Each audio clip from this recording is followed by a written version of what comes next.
Good morning class 10th। ये आपका third session है। जो चैप्टर आपका चल रहा है उसका थर्ड सेशन है। इसके पहले वाले में आप लोगों को फाइल्स एंड फोल्डर्स के बारे में बताया गया था, कैसे वो क्रिएट करते हैं। ठीक है, वो वीडियो के थ्रू भी, एक प्रैक्टिकल वीडियो के थ्रू भी बता देंगे किस तरह से फाइल और फोल्डर्स को क्रिएट करते हैं, किस तरह से मैनेज करते हैं। उससे पहले ऑपरेटिंग सिस्टम के बारे में बताया गया। तो information and communication technology skills का ये थर्ड और लास्ट सेशन है। 3 सेशन है। इन्फॉर्मेशन कम्युनिकेशन टेक्नोलॉजी, चैप्टर का नाम है इन्फॉर्मेशन कम्युनिकेशन टेक्नोलॉजी स्किल्स, और उसका ये थर्ड सेशन, लास्ट सेशन है। इसमें है care and maintenance of a computer. जितने भी मतलब क्लासेस में कंप्यूटर पढ़ाई जाती है, ये शायद पहली बार मुझे लगता है कि केयर एंड मेंटेनेंस के बारे में पहली बार किसी जगह पे दिया हुआ है। नॉर्मली एंटीवायरस वायरस को दिया रहता है, सॉफ्टवेयर मेंटेनेंस के बारे में तो दिया रहता है, लेकिन हार्डवेयर मेंटेनेंस के बारे में किसी भी किताब में मैंने जितनी भी पढ़ाई है, 6 से लेकर या 3rd से लेकर जो आज तक पढ़ाई है, किसी के बारे में नहीं दिया।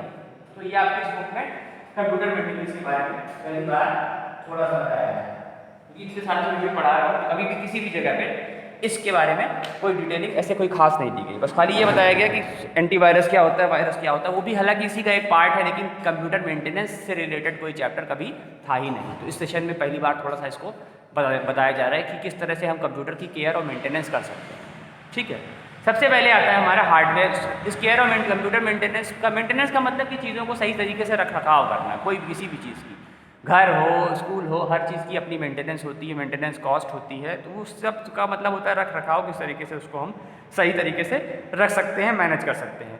तो यहाँ पर कंप्यूटर मेंटेनेंस से मतलब है जो कंप्यूटर या लैपटॉप जो हम यूज़ कर रहे हैं, सिर्फ कंप्यूटर से मतलब ही नहीं है, मतलब कंप्यूटर, लैपटॉप जो भी चीज़, तरह की चीज़ यूज़ कर रहे हैं, तो उसको हम किस तरह से मेनटेन कर सकें। मेनली जो हम कंप्यूटर से ही रिलेटेड है सारा कुछ, तो उसी के ऊपर फोकस रहेगा इसमें। तो किस तरह से उसको हम मैनेज कर पाते हैं। तो इसमें ये सबसे पहले आता है आपके हार्डवेयर मेंटेनेंस। सबसे पहले हार्डवेयर वाला ही पार्ट आपका यूज़फुल होता है। सॉफ्टवेयर मेंटेनेंस तो उतना बड़ा इशू नहीं होता है, लेकिन अगर हार्डवेयर में प्रॉब्लम आती है तो बहुत सारे प्रॉब्लम आती है, क्योंकि हम जो भी यूज़ कर रहे हैं वो हार्डवेयर फॉर्म यूज़ कर रहे हैं। सॉफ्टवेयर तो उसके अंदर काम करता है, लेकिन अगर हार्डवेयर में ही काम नहीं करेगा तो सॉफ्टवेयर वाली प्रॉब्लम तो अपने आप से ही कोई मतलब नहीं रखता है कि सॉफ्टवेयर प्रॉब्लम है या नहीं। ठीक है, तो मेनली मेजर प्रॉब्लम आती है वो होती है हमारी हार्डवेयर प्रॉब्लम। तो जो कहीं पर भी कोई भी पर्सनल कंप्यूटर हो या लैपटॉप हो, उसमें माउस, मॉनिटर है, कीबोर्ड है, जो बात हम यहाँ पर्सनल कंप्यूटर की ही करेंगे, लैपटॉप की बात तो नहीं कर सकते, क्योंकि मेन तो ये कंप्यूटर से रिलेटेड है, तो यहाँ पर उससे ज़्यादा रिलेशन इसका नहीं है। तो सबसे पहले आता है आपका मॉनिटर। ठीक है, मॉनिटर को यूज़ करने में हमें किन किन बातों का ध्यान रखना चाहिए। Use a soft cotton cloth to clean the computer monitor with mild liquid और प्लेन वाटर। कहता है कंप्यूटर को, अगर कंप्यूटर के मॉनिटर की हम क्लीनिंग कर रहे हैं तो कभी भी हमको उसको गीले कपड़े से नहीं करना चाहिए, या तो बहुत नॉमिनल बहुत हल्का सा गीला नाम मात्र का, उससे उसके मॉनिटर को पोंछना चाहिए, या फिर किसी इस तरह के अलग तरह के लिक्विड का यूज़ करें। Do not spray the liquid directly on the computer screen. जिससे बहुत सारे लोग क्या करते हैं, घर में कंप्यूटर रखा होता है, कोलिन उस पर डाल के स्क्रीन पे कोलिन मारते हैं। कोलिन जो होता है क्लीनिंग के लिए आता है, और उसके बाद उसको साफ करते हैं। ऐसा बिल्कुल नहीं करना चाहिए। कभी भी पानी या इस तरह की चीज़ का छिड़काव उसके ऊपर डायरेक्ट नहीं करना चाहिए। पहले बात तो गीले कपड़े से भी नहीं पोंछना चाहिए, लेकिन अगर मान लो कहीं ज़रूरत पड़ गई तो बहुत ज़रा सा इससे हल्का सा, बहुत नॉमिनल उसका यूज़ करना चाहिए। बहुत ज़्यादा स्प्रे तो बिल्कुल सिस्टम मॉनिटर के ऊपर नहीं करना चाहिए, वरना उससे ख़राब होने के चांसेस बहुत ज़्यादा बढ़ जाते हैं। Make sure not to touch the computer screen with your hand और फिंगर, यूज एज पॉइंटर और स्टाइलस इंस्टेड। कह रहा है कि मतलब ये चीज़ का भी ध्यान रखना चाहिए कि स्क्रीन को नॉर्मली हम लोग इस कभी भी डायरेक्टली टच ना करें। टच करने से उस पर जगह जगह पर निशान पड़ते हैं, और वो भी टच करना भी सही नहीं होता है। ठीक है, एक और चीज़ जो इसमें नहीं लिखी है वो मैं आपको बताना चाहता हूँ कि किसी भी, जैसे बहुत होता है बहुत कि कहीं पे किसी कमरे में सीलन या इस तरह की चीज़ है, ऐसे कमरे में अगर कंप्यूटर आप रखेंगे तो उस कंप्यूटर में बाकी चीज़ें तो नहीं खराब होंगी, लेकिन मॉनिटर जो होता है वो 100% खराब हो जाता है। ये मेरा इतना पर्सनल एक्सपीरियंस है। मेरा जो पहले कंप्यूटर था वो जिस रूम में था उसमें हल्की सी सीलन आ गई थी, तो मुझे उस समय इतना आइडिया नहीं था, लेकिन वो हल्की सी सीलन आई उस रूम में थी, उस तरफ कंप्यूटर रखा भी नहीं था, लेकिन उस सीलन से वो मॉनिटर उसका पूरा खराब हो गया। तो टीवी हुआ, मॉनिटर हुआ, ये जितनी भी चीज़ें हुई, अगर वो कहीं भी सीलन आ रही है कमरे के अंदर तो वो उसको डैमेज कर देती है। तो इन चीज़ों का ध्यान रखना बहुत ज़रूरी होता है कि किसी भी तरीके से कहीं पे भी कमरे में सीलन ना आए। इस तरह गीले कपड़े का तो यूज़ डायरेक्टली कभी मॉनिटर टीवी पे भी डायरेक्टली नहीं करना चाहिए। कोलिन का जैसे लोग स्प्रे करके टीवी को साफ़ करते हैं वो बिल्कुल भी नहीं करना चाहिए, उससे उसकी ख़राब होने के चांसेस बहुत ज़्यादा बढ़ जाते हैं। तो मॉनिटर के केस में कभी भी गीला कपड़ा नहीं यूज़ करें, अगर करें भी तो बहुत माइल्ड, मतलब बहुत नॉमिनल हो। फिर बात आती है आपकी कीबोर्ड की। We can use a blower, A soft brush or an anti-static vacuum cleaner to blow out the dust from the keyboard. Avoid eating while working on the keyboard. कह रहा है खाना खाते समय हमको कीबोर्ड का यूज़ नहीं करना चाहिए। कीबोर्ड को साफ़ करने के लिए हमको ब्रश या जो पतले पतले छोटे छोटे ब्रश आते हैं उनको क्लीनिंग करने के लिए वो सब यूज़ करने चाहिए। लैपटॉप पे तो खास तौर से लैपटॉप के जो ये monitor personal computer, desktop computer के जो कीबोर्ड होते हैं तो बहुत सस्ते आते हैं। मान लो 200-250 रुपये में कीबोर्ड आ जाता है। अगर आपका ख़राब भी हो गया तो आपको कोई बहुत ज़्यादा लॉस नहीं होगा। लेकिन जो कीबोर्ड उसमें लगे होते हैं लैपटॉप के अंदर वो बहुत महंगे होते हैं, ठीक है। उनको चेंज कराना बहुत महंगा पड़ जाता है। 1000 रुपये, 1500 रुपये, 2000 रुपये तक के वो कीबोर्ड होते हैं। तो उनको मतलब उनकी क्लीनिंग में बहुत ध्यान देना होता है कि उसमें डस्ट वस्ट ना, या डस्ट अगर जाए तो जो छोटे छोटे ब्रशेस आते हैं या उनकी क्लीनिंग के लिए अलग से ब्रश भी आते हैं तो उनका यूज़ करके उसको साफ़ करना चाहिए। देखो किसी भी चीज़ को यूज़ करने के साथ उसकी मेंटेनेंस भी उतनी ही इंपॉर्टेंट है, इसीलिए इसको रखा गया है कि कीबोर्ड जैसी इंपॉर्टेंट चीज़ को भी ध्यान से मेंटेन करें, उसमें धूल ना आए। बहुत ज़्यादा धूल आने से भी वो ख़राब हो जाता है, ठीक है। हालांकि नॉर्मल कीबोर्ड जो होता है जो कंप्यूटर में लगता है, डेस्कटॉप में लगता है, वो इतना महंगा नहीं आता, इसलिए कोई बहुत लोग ध्यान देते नहीं हैं। लेकिन लैपटॉप के कीबोर्ड बहुत महंगे होते हैं तो उनके भी हमको किसी क्लीनिंग पे ध्यान देना चाहिए। Avoid eating while working on computer. बहुत लोग खाना खाते हुए या जैसे बहुत सारे जिनको ऑफिशियल वर्क होता है, बहुत सारा काम होता है तो खाना खाते हुए कंप्यूटर पे काम करते हैं या कोई चीज़ चाय या कॉफ़ी पी रहे हैं उस समय कंप्यूटर को यूज़ करते हैं, तो वो अगर हल्का सा भी इधर उधर हुआ, कुछ गिर गया उस पर, तो उससे उसको डैमेज होने के चांसेस बढ़ जाते हैं, ठीक है। नेक्स्ट आता है आपका माउस का। सेम माउस के लिए भी यही चीज़ें हैं कि माउस को यूज़ करते समय भी इन बातों का ध्यान रखना चाहिए कि क्लीनिंग पे ध्यान रखना चाहिए। उसमें कॉटन के कपड़े से ही क्लियरली मेंशन्ड है बुक में भी कि कॉटन के कपड़े से ही इन चीज़ों को साफ़ करना चाहिए। माउस तो चलो उतना महंगा नहीं है, 150 रुपये में आप माउस खरीद सकते हो, 100 रुपये में भी खरीद सकते हो। लेकिन जो टच होता है, टच पैड होता है कि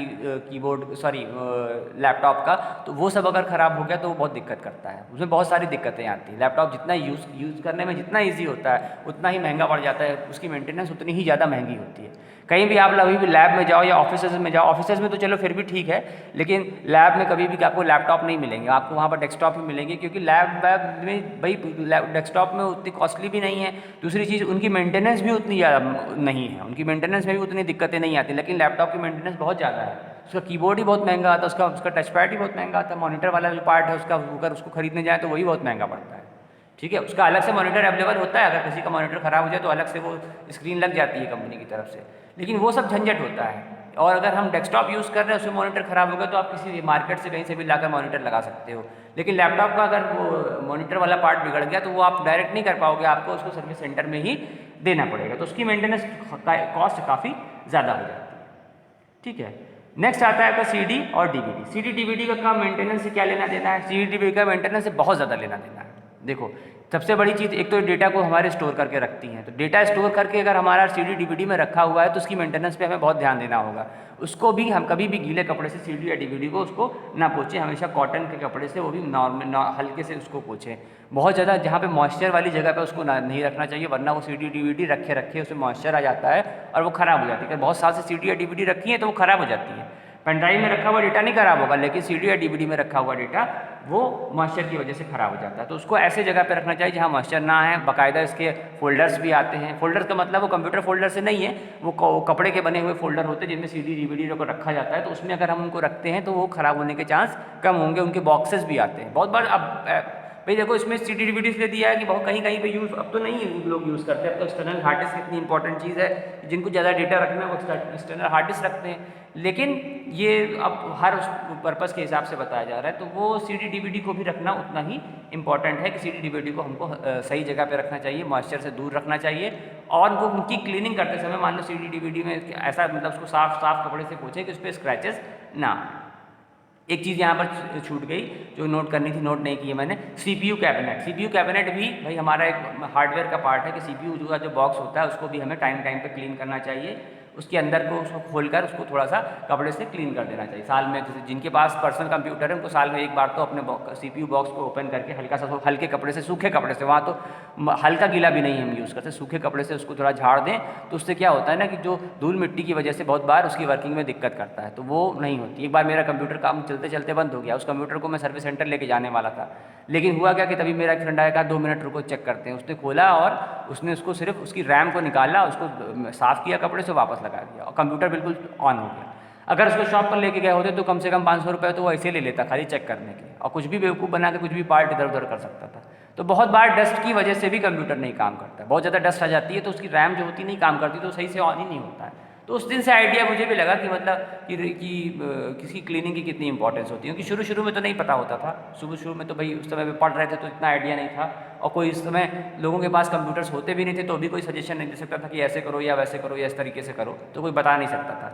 लेकिन सिर्फ डस्ट की वजह से कंप्यूटर नहीं ऑन हो रहा था। बहुत बार ऐसा होता है कि डस्ट की वजह से ऑन नहीं होता है। अगर कंप्यूटर है आपका तो बस उसमें कुछ नहीं करना होता है, उसको हल्के कपड़े से उसको झाड़ दें अगर हम अंदर के CPU बॉक्स को, तो उसकी वर्किंग सही हो जाती है। नेक्स्ट आता है आपका डिजिटल कैमरा। डिजिटल कैमरा भी कंप्यूटर का पार्ट तो नहीं है, लेकिन कंप्यूटर के साथ उसका कनेक्शन होता है, क्योंकि कंप्यूटर्स का यूज़ करके ही हम डिजिटल कैमरे को एक्सेस कर सकते हैं। भाई आज के डिजिटल कैमरे में मेमोरी कार्ड लगता है, अगर हमको उन फोटोज़ को एल्बम में कन्वर्ट कराना है या कुछ भी करना है तो उसके लिए हमको, या उसमें एडिटिंग भी करनी है तो हमको कंप्यूटर या लैपटॉप से कनेक्ट करना तो 100% है।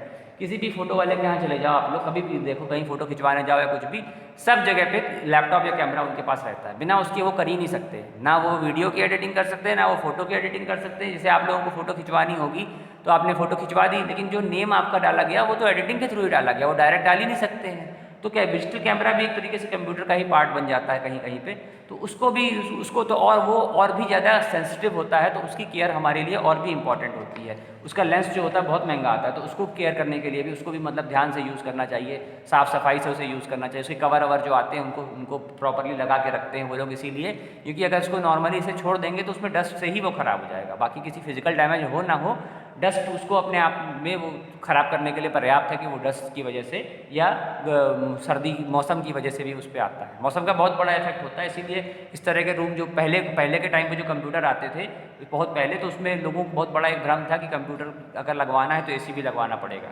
हालांकि वो ऐसी चीज़ें हैं उसका कोई लेना देना नहीं, लेकिन वो साफ़ सफाई के मेजर पॉइंट ऑफ व्यू से होता था। जब मैं पहली बार लैब में गया था, मतलब पहली बार एज अ स्टूडेंट मैं लैब में गया था, तो वहाँ पर जूते और मोजे बाहर निकलवा लेते थे, उसके बाद उतारने के बाद ही आप लैब में जा सकते हैं, अदरवाइज़ नहीं जा सकते थे, क्योंकि उस टाइम के कंप्यूटर बहुत सेंसिटिव होते थे धूल डस्ट को लेके। आज आप लोगों के जूते नहीं उतरवाए जाते हैं, हम लोगों के तो जूते उतरवाए जाते थे हमेशा लैब में जाने से पहले, लेकिन अब नहीं उतरवाए जाते क्योंकि अब उतनी ज़्यादा दिक्कत नहीं है। उतना डस्ट अगर टाइम से हर हफ्ते उसकी क्लीनिंग करवाती जाए, मतलब उस रूम को भी क्लीन रखना है हमें और वो कंप्यूटर्स को भी क्लीनिंग रखनी है। ऐसा नहीं कि सिर्फ कंप्यूटर्स की ही क्लीनिंग है, उस रूम की भी क्लीनिंग उतनी ही इंपॉर्टेंट है। जो लैब होती है उनमें भी साफ़ सफाई प्रॉपरली इसीलिए कराई जाती है क्योंकि उससे साफ वो डस्ट अगर फर्श पे भी पड़ी है तो उससे भी कंप्यूटर को प्रॉब्लम्स हो सकती है। ठीक है, नेक्स्ट आता है आपका सॉफ्टवेयर मेंटेनेंस। सॉफ्टवेयर मेंटेनेंस में बहुत सारी चीज़ें नहीं हैं, जैसे इसमें तो बहुत हार्डवेयर मेंटेनेंस में तो बहुत सारी चीज़ें, सॉफ्टवेयर मेंटेनेंस में उतना ज़्यादा रोल नहीं आता है क्योंकि सॉफ्टवेयर मेंटेनेंस ईजी है। हार्डवेयर मेंटेनेंस थोड़ी उसकी की वजह से ज़रूरी इसलिए ज़्यादा होती है क्योंकि हार्डवेयर अगर ख़राब हो गया तो फिर दिक्कत हो जाएगी। सॉफ्टवेयर में उतनी प्रॉब्लम आती है तो दिक्कत नहीं होती है क्योंकि उसकी व्यवस्था हम दूसरे अल्टरनेट ऑप्शन से कर सकते हैं, लेकिन हार्डवेयर अगर बिगड़ गया किसी भी तरीके से तो उसको हमको रिप्लेस ही करना पड़ेगा, ये चीज़ होती है। लेकिन फिर भी बहुत तरह से हार्डवेयर मेंटेनेंस सॉफ्टवेयर मेंटेनेंस देखी जाती है। जैसे सबसे पहले आता है हमारा वायरस हमारे कंप्यूटर्स के लिए सबसे बड़ी प्रॉब्लम होती है। जैसे हमारी बॉडी के में वायरस की, भाई कोरोना वायरस ही तो है एक तरह का, वो भी एक वायरस है जिससे पूरी दुनिया को प्रॉब्लम है। उसी तरह कंप्यूटर के अपने कुछ ऐसे सॉफ्टवेयर प्रोग्राम्स होते हैं जिनको वायरस कहा जाता है। ठीक है, वायरस का फुल फॉर्म होता है vital information resource under seize, ये फुल फॉर्म होता है। आपकी क्लास में नहीं बताया गया है, जब आप लोग जाओगे बड़ी क्लास में तो शायद बताया जाए। Vital information resource under seize, ये वायरस का फुल फॉर्म है। इसका उस वायरस से बहुत ज़्यादा लेना देना तो नहीं है, लेकिन थोड़ा थोड़ा तो है। बायोलॉजिकल वायरस से बहुत लेना देना इसका नहीं होता है क्योंकि बायोलॉजिकल वायरस जो होता है वो बॉडी में डेवलप होता है, बॉडी को करता है। ये वायरस बॉडी में डेवलप नहीं होता, ये कंप्यूटर के अंदर डेवलप होता है। कंप्यूटर में भी हर पार्ट में डेवलप नहीं होता है, सिर्फ कंप्यूटर की मेमोरी को ही ये डैमेज करता है, बाकी चीज़ों को ये डैमेज नहीं करता है।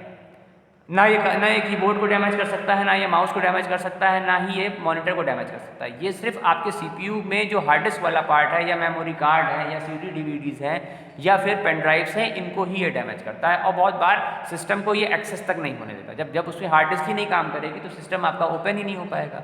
तो ये वायरस एक बहुत बड़ी प्रॉब्लम होती है और हम लोगों के लेवल पे तो छोटी होती है, बड़े लेवल पे तो ये बहुत बड़ी प्रॉब्लम है। बड़े बड़े जो ऑफिसर्स होते हैं या जो ऑर्गेनाइजेशंस होती हैं उनके लिए वायरस बहुत बड़ा थ्रेट है क्योंकि वायरस के जरिए ही बहुत बार हैकिंग होती है।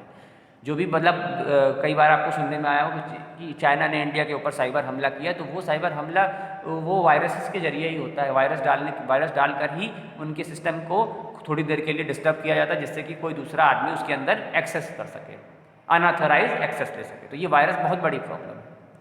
ये आज की नहीं, बहुत सालों से कंप्यूटर वायरस की प्रॉब्लम क्रिएटेड है और दिनों दिन ये बढ़ती ही जा रही है। बहुत सारे सिस्टम में हैकिंग, बहुत सारी चीज़ें जो होती है, पर्सनल डेटा जो चोरी होता है वो वायरस की वजह से ही होता है। तो वायरस से हमें सेफ होना चाहिए। मोबाइल में भी हमको एंटीवायरस डाउनलोड रखना चाहिए, जिससे कि वो टाइम पर अनवांटेड फाइल्स की क्लीनिंग करता है। हालांकि एंटीवायरस 100% गारंटी नहीं देता कि आपको वो वायरस से प्रोटेक्ट रख पाएगा, लेकिन फिर भी काफ़ी हद तक ये एश्योरेंस रहती है कि वो हमें सेफ रखेगा। ठीक है, नेक्स्ट पॉइंट आपका एंटीवायरस ही है कि जैसे वायरस आता है सिस्टम में तो उसको रोकने के लिए जो सॉफ्टवेयर का यूज़ करते हैं उसका नाम है एंटीवायरस। एंटीवायरस भी अपने टाइप का एक सॉफ्टवेयर है जो वायरस से हमें लड़ने में हेल्प करता है। बहुत टाइप के एंटीवायरस आते हैं, जिसमें से कुछ फेमस है। क्विक हील एंटीवायरस बहुत फेमस है, एवीरा है, एवीजी है, मैकेफी है, नॉर्टन है, इस तरह के और बहुत सारे हैं। लेकिन नॉर्मली क्विक हील का टीवी पे भी ऐड आता है, आप लोगों ने सुना भी होगा, बहुत जगह देखा होगा। क्विक हील एक बहुत इंपॉर्टेंट एंटीवायरस है और बहुत ये बाकी एंटीवायरस से ये महंगा भी होता है, क्योंकि ये टीवी पे एड्स भी आने की वजह से और इसकी सिक्योरिटी लेवल्स भी काफ़ी हाई होते हैं। तो एंटीवायरस रखना भी ज़रूरी होता है। बहुत सारे स्कूल में भी कई सिस्टम्स में जो ऑफिशियल सिस्टम्स है उसमें एंटीवायरस पड़ा होता है, क्योंकि वो डेटा को सिक्योर करना। लैब वाले कंप्यूटर्स में नहीं पड़ा होता, क्योंकि लैब में सिर्फ नॉर्मल वर्क होता है, मतलब आप लोग यूज़ करते हो, ऐसा उसमें कोई बहुत ज़्यादा वैसा वर्क नहीं होता जिसकी वजह से उसको सेव कर रखा जाए, तो उसमें उतनी इंपॉर्टेंस नहीं है। लेकिन अगर इंटरनेट एक्सेस हो रही है और बहुत सारी फाइल्स उस पर क्रिएट है, बहुत सारी फाइल्स सेव्ड हैं, तो ऐसे केस में एंटीवायरस का रखना ज़रूरी होता है। ठीक है, हम लोग एंटीवायरस तो फिर भी नॉमिनल होते हैं, उतनी ज़्यादा पावरफुल नहीं होते हैं। लेकिन जो बड़ी कंपनीज जो सर्वर यूज़ करती है उनके एंटीवायरस भी अलग तरीके से आते हैं जो मार्केट में अवेलेबल नहीं होते हैं। तो ऐसे एंटीवायरस को वो लोग प्रॉपरली जो एंटीवायरस बनाने वाली कंपनीज हैं उनको ऑर्डर देके बनवाते हैं, जिससे कि वो अपने सिस्टम को सिक्योर। और भी कई तरह के सिक्योरिटी लेवल्स होते हैं, सिर्फ एंटीवायरस ही नहीं, बहुत तरह के सिक्योरिटी सिस्टम्स होते हैं जिनके थ्रू सिस्टम को सिक्योर रखा जाता है। मतलब सॉफ्टवेयर लेवल पे भी सिक्योर करने के इस तरह के बहुत सारे सॉफ्टवेयर आते हैं जो सिक्योरिटी प्रोवाइड कराते हैं कि कोई अनऑथराइज एक्सेस, हमारे एंटीवायरस तो है ही, उसके छोड़कर भी कई सारे ऐसे आते हैं जो किसी तरह के अनऑथराइज एक्सेस से हमको सिस्टम को बचाते हैं। एक फिर लास्ट में थर्ड पॉइंट आपका आता है सॉफ्टवेयर मेंटेनेंस में, डिस्क डिफ्रेगमेंटेशन। इसका कोई बहुत ज़्यादा रोल नहीं है, लेकिन फिर भी आप जान लो क्या होता है। बहुत बार हार्ड डिस्क को यूज़ करते समय उसमें कुछ ऐसे ब्लैंक स्पेसेस क्रिएट हो जाते हैं। मतलब हार्ड डिस्क में डेटा तो है लेकिन वो दिखा जाता रहा है। अगर आपकी हार्ड डिस्क मान लो 50 GB की है तो उसमें मान लो 40 GB का डेटा है, तो उसमें कभी कभी क्या होता है कि 10-5 GB का डेटा ऐसा होता है कि जो वो होता नहीं है लेकिन वो लगता है कि उसके अंदर है। ऐसे के लिए डिस्क डिफ्रेगमेंटर, या जैसे आप लोग मोबाइल में सुना होगा डिस्क क्लीनर आता है, मोबाइल में एक डिस्क क्लीनर करके सॉफ्टवेयर आता है, ऐप आता है, तो उसके थ्रू हम लोग मोबाइल के जो भी इंटरनल स्टोरेज है मोबाइल की या फिर जो उसमें मेमोरी कार्ड लगा है उसको हम क्लीन करते हैं, तो उसमें वो अनवांटेड फाइल को रिमूव कर देता है और जो भी हमारी डिस्क का स्पेस जो अनयूज्ड है, जो कि जिसमें कुछ भी डेटा नहीं रखा है फिर भी वो दिखा रहा है कि वो यूज हो रहा है, उसको वो क्लीन करता है। ठीक है, डिस्क डिफ्रेगमेंटेशन का मतलब वही है, वो डिस्क क्लीनिंग। जो डिस्क क्लीनर आता है उसका काम यही होता है कि वो हार्ड डिस्क के स्पेस को क्लीन करता है, ऐसा स्पेस जो अनवांटेड है, जिसमें कोई इंपॉर्टेंट फाइल्स नहीं रखी हैं, वो अपने आप से क्रिएट हो गया है। उसको बूट सेक्टर्स बोलते हैं नॉर्मली कंप्यूटर की लैंग्वेज में, लेकिन वो भी एक मतलब मोबाइल में तो बहुत ज़्यादा इंपॉर्टेंट, भाई मोबाइल में बहुत लिमिटेड स्टोरेज होती है, तो ऐसे केस में वो बहुत हेल्पफुल होता है कि हम लोग डिस्क क्लीनर अगर हम यूज़ करते हैं तो वो जो थोड़ी बहुत ही मान लो आधा GB 1 GB स्पेस भी क्रिएट करता है, तो 1 GB स्पेस तो वहाँ पर बहुत इंपॉर्टेंस रखती है। कंप्यूटर के केस में तो उतना नहीं है, उसमें तो नहीं यूज़ करते, हालांकि उसमें भी ऑप्शन होता है लेकिन उसको यूज़ नहीं करते हैं। लेकिन मोबाइल के केस में बहुत इंपॉर्टेंट होता है, क्योंकि मोबाइल में उतनी ज़्यादा स्टोरेज कैपेसिटी नहीं होती है आजकल के मोबाइल के आजकल के टाइम में। हो सकता है आने वाले टाइम पे 1 TB के मोबाइल आने लगेंगे तब तो कोई ऐसी प्रॉब्लम नहीं रह जाएगी, लेकिन आजकल ऐसी दिक्कतें हैं और फाइल साइज़ बहुत बढ़ता जा रहा है, जिसकी वजह से ये प्रॉब्लम्स और बढ़ती जा रही हैं। तो ये डिस्क डिफ्रेगमेंटेशन या डिस्क क्लीनिंग भी एक हमारा सॉफ्टवेयर मेंटेनेंस का ही पार्ट होता है। रिमूविंग स्पैम, ये मेनली उसके लिए है, ये मतलब जो हम लोग जीमेल यूज़ करते हैं या कोई और ईमेल आईडीज यूज़ करते हैं तो उसमें बहुत सारी मेल्स आती हैं, बहुत सारी अनवांटेड मेल्स आती हैं जिनका हमसे कोई लेना देना नहीं होता है, उनको हम स्पैम मेल कहते हैं। तो ऐसी मेल्स को भी डिलीट करते रहना चाहिए। बहुत सारी अनवांटेड मेल्स पड़े रहने से भी कोई मतलब लॉस हो सकता है, 100% तो नहीं कि हाँ लॉस होगा ही, लेकिन इस तरह की मेल्स या इस तरह के मैसेजेस हमारे पास नहीं होने चाहिए। उनको टाइम टाइम पर क्लीन करते रहना चाहिए। जो भी आपके अनवांटेड स्पैम फोल्डर होता है, हम अगर हमारे पास कोई एक अननोन सोर्स से मेल आ रही है, उस पर हमने टिक करके उसको मूव टू स्पैम कर दिया, देखा होगा आप लोगों ने मेल आईडी यूज़ करते समय, तो वो मेल जो होती है जिस भी सोर्स से आ रही है वो डायरेक्टली स्पैम में जाएगी, आपको मेन आपके इनबॉक्स में शो नहीं करेगी। जहाँ पर आपको सारी मेल्स दिखती है वहाँ पर शो नहीं करेगी। लेकिन उस जो स्पैम होता है, स्पैम ऑप्शन होता है, स्पैम को भी हमें टाइम टाइम पर डिलीट करते रहना चाहिए, क्योंकि हो सकता है कि उन्हीं में से कोई मेल ऐसी हो जिसके साथ कोई वायरस अटैच्ड हो। तो वो भी हमारी सॉफ्टवेयर मेंटेनेंस का ही एक पार्ट है कि यहाँ पर हम लोग जीमेल या और कोई भी जो भी मेल आईडी मेल फैसिलिटी हम यूज़ कर रहे हैं उसको टाइम टाइम पे क्लीन अप करते रहना चाहिए, जिससे कि वो ख़राब ना होने पाए और उसमें किसी भी तरीके की दिक्कतें ना आए। क्योंकि वो अनवांटेड डेटा, अगर अनवांटेड मेल्स पड़ी होती हैं तो वो कभी भी दिक्कत कर सकती हैं, उसमें वायरस हो सकते हैं या गलती से आपसे क्लिक होकर वो ओपन हो गई, तो वो सारी चीज़ें उसमें नहीं होनी चाहिए। ठीक है, तो इसी के साथ ही ये आपका ये वाला जो सेशन है वो एंड होता है। एक छोटा सा प्रैक्टिकल वीडियो आपको देंगे जिसमें आपको फाइल्स और फोल्डर को क्रिएट करना, वो सारी चीज़ें बताई जाएंगी, तो वो आपको बना के देंगे। तो वो 10 मिनट का भी हो सकता है और 20 मिनट का भी हो सकता है। और लेकिन नेक्स्ट जो क्लास आपकी होगी वो आपकी नेक्स्ट जो आपका चैप्टर है वो एक ही सेशन का चैप्टर है, थोड़ा सा बड़ा ज़रूर है, हो सकता है वो दो वीडियो में कवर हो, या हो सकता है एक ही वीडियो में कवर कर लेंगे, ज़्यादा नहीं है, 4 ही पेज का है, तो उसमें ज़्यादा तो कहानी ही रहती है, हमको तो उससे वर्बली आपको बताना है। तो 2 छोटे छोटे चैप्टर हैं जो कि एक एक सेशन के हैं, तो वो भी जल्दी से जल्दी कवर कर लेंगे कि जब तक आपका स्कूल खुले तब तक आप लोग सिर्फ जो मेन आपके चैप्टर्स बचे हुए हैं, जैसे वर्ड प्रोसेसिंग है, तो ये सब जब से स्कूल खुलेगा तो ये तीन मेन चैप्टर है, word processing, spreadsheet, digital presentation, email messaging और डेटाबेस डेवलपमेंट। 1 2 3 4 5 चैप्टर आपके बड़े बड़े चैप्टर बचे हैं, जो जब स्कूल अगर खुल जाता है 15 तारीख से बाद से, तो उनके ऊपर मेन फोकस होगा। नोट्स के लिए मैं बार बार बोल रहा हूँ, आप लोग बनाते रहें, नहीं बनाएंगे तो आपके लिए दिक्कत होने वाली है स्कूल खुलते ही, तो इसके लिए मेंटली प्रिपेयर रहें।